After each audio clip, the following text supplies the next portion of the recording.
Assalamualaikum warahmatullahi wabarakatuh.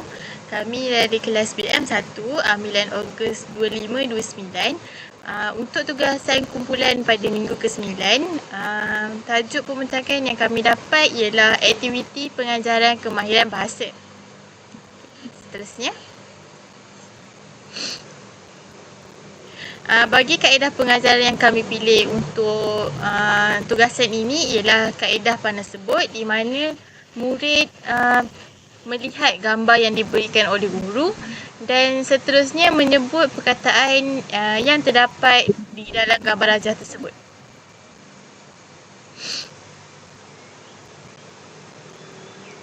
Okay, seterusnya kita teknik pengajaran DRPA iaitu Direct Reading System Activity. Teknik ini merupakan satu teknik yang membaca yang membantu murid berfikir secara aktif. Melalui teknik ini juga, murid akan membuat ramalan sebelum membaca, kemudian menyemak ramalan semasa membaca dan akhirnya membuat kesimpulan selepas membaca. Seterusnya. Seterusnya, bahan bantu belajar yang digunakan untuk aktiviti ini. Bahan bantu belajar ialah alat yang membantu murid memahami dan menguasai sesuatu konsep atau kemahiran. 3 alat bantu belajar yang kami gunakan ialah yang pertama ialah gambar situasi di taman permainan, iaitu contoh kanak-kanak bermain buaian, gelongso dan bola.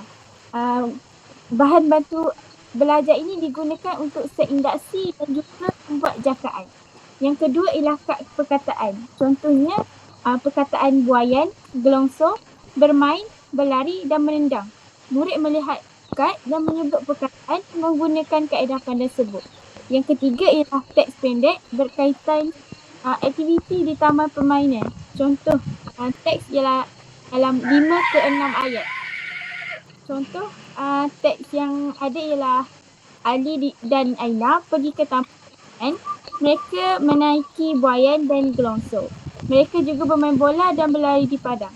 Itu merupakan satu teks pendek berkaitan dengan aktiviti di taman permainan.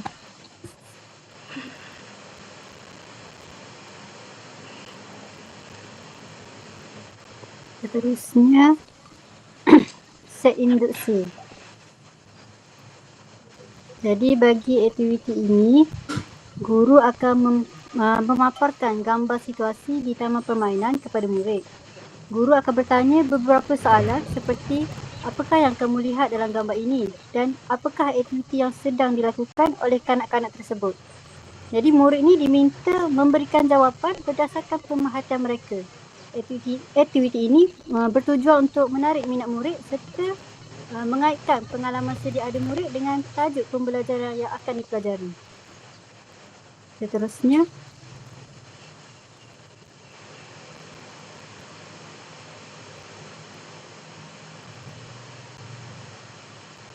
Farah buka mic. Okay, seterusnya kita lihat kepada peringkat membaca. Yang pertama itu pra membaca. Guru meminta murid memerhati gambar dengan lebih teliti dan menyebut beberapa perkataan yang berkaitan dengan gambar seperti buaian, gelongso, bermain dan berlari.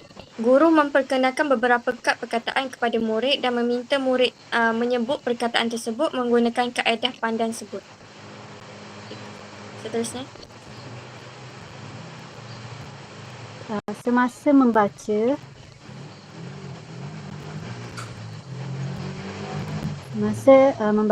aktiviti ini dijalankan dengan guru tu perlu mengedarkan teks pendek tentang aktiviti di taman permainan. Murid membaca teks tersebut secara senyap terlebih dahulu. Kemudian, guru menggunakan teknik DRPA dengan meminta murid ini membuat jangkaan tentang isi teks dan juga berbincang secara ringkas dengan rakan.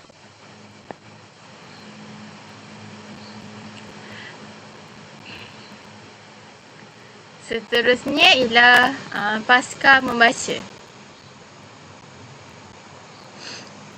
Bagi teknik pasca membaca ini, guru mengemukakan beberapa soalan kefahaman kepada murid yang berkaitan dengan teks atau gambar yang telah mereka lihat dan baca.